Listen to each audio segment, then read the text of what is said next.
Hey,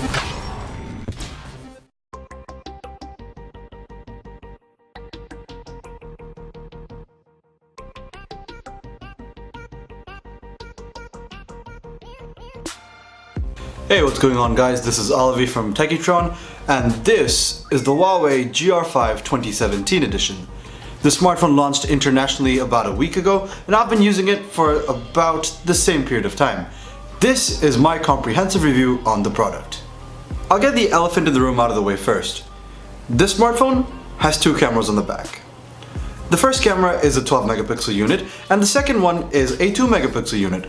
Now Huawei claims that the combination of these two allows for faster autofocus as well as better low light performance, and frankly, I'll have to agree with them. This is not a gimmick over here. The camera actually does pretty well in low light, and the autofocus is also super fast at about 0.3 seconds.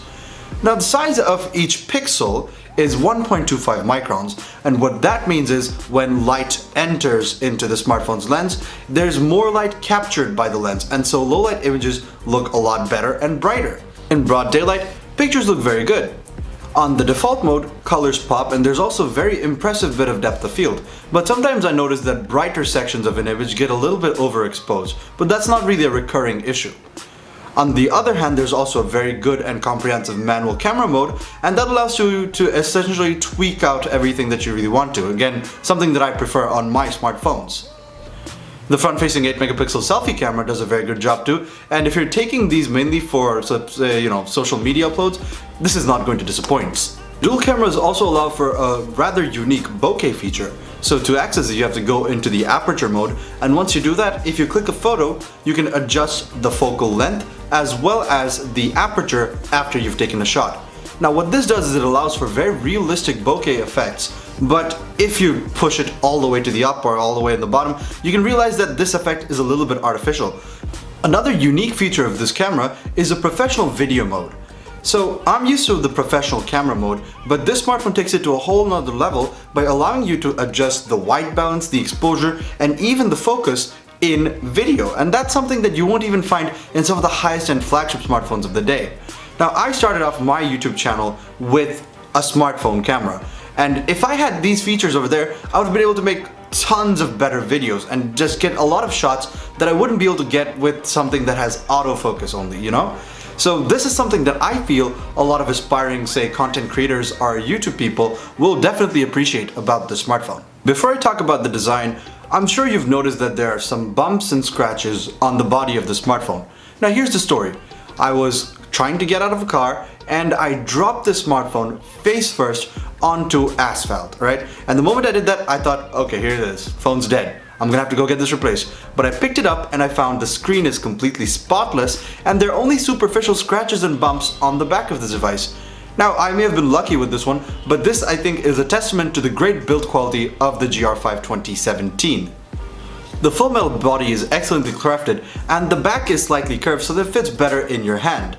Now this smartphone is sleek yet sturdy, and that's something that I really like about it.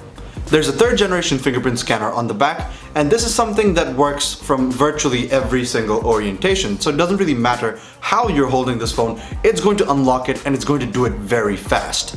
Huawei also baked in some additional features such as the ability to toggle the notification screen when you're using this fingerprint scanner on the back. And that's something that I find very convenient because this is a big phone, and if you really want to easily toggle that, just, swipe on the back, swipe up, you're good to go. The display is a 5.5-inch Full HD unit, and it looks great actually. It's sharp and has decent viewing angles, and the brightness also goes up high enough. I actually would have liked a little bit more so that I could read it more easily in the outdoor sunlight, but it was fine. A good thing and a unique feature about this display is that you can actually adjust the color in the settings. Now if you think that this thing is a little bit too warm or a little bit too cold, you can just go there and adjust the color temperature according to your preference, and that's something I really appreciate. There's also 2.5D glass over here, which not only makes the smartphone look great, but also feels much better in the hand because it seamlessly blends into the body. Huawei has packed their very own Kirin 655 octa-core processor in the smartphone, along with 3GB of RAM and 30GB of built-in storage. Now, I ran the smartphone on my usual suite of apps, including Modern Combat 5, Asphalt Extreme, GTA San Andreas, as well as Skyforce Reloaded, and this device performed without any lag or stutter on default settings on all of these games. Multitasking too was quite impressive, as I was able to keep, 3 games in the memory without having to have any of them close out on me. So good job there, Huawei, good job. On the software side of things, we have Android 6.0 Marshmallow with Huawei's own EMUI 4.1. This is a skin that's a big departure from stock Android because it doesn't have any app drawer and is rather customizable in many different ways.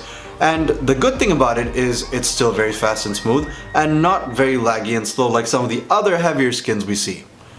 A good thing that I found Huawei do, and one of the features that stood out the most in my opinion, was the ability to change what the soft keys do. So you can go to the settings and actually add an extra key so that it pulls down the notifications, or change which key is on which side based on your convenience, and that's something that is very underrated and hardly found on many smartphones, and something that yet again I appreciated. The GR5 2017 costs 21,900 taka and is available in either gold, silver or grey colors.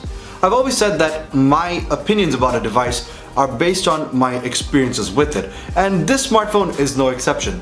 I had a lot of fun using the smartphone, but even though it has great build quality and it's got a competitive price point and good performance, there are other smartphones that are similar to it in this price category. So what separates this from all the others? I would have to say these pair of cameras. These wonderful pair of cameras allow for far more customization and fun and experimentation that you can't really get with the phone with one camera lens, if that makes any sense. And I also appreciate that there's so many software things that you can play around with and tweak that just keeps the entire experience much more entertaining and fulfilling in the long run. So this smartphone performs great, it does all of the things that we want in a great smartphone, and it brings something new and different to the table that I just don't see other companies doing. And so I would definitely highly recommend it. Thank you for watching this review, guys. If you liked it, you know what to do. Give us a big thumbs up. And if you disliked it, definitely leave a comment so that I can get back to you and maybe, turn that dislike into a like. If you haven't subscribed already, click here or here, wherever I put that card. And we're gonna have some more content coming, so definitely subscribe, stay tuned, and find us on Facebook if you want some early scoop on what we're doing. Thank you for watching this video again, and I will see you in the next one.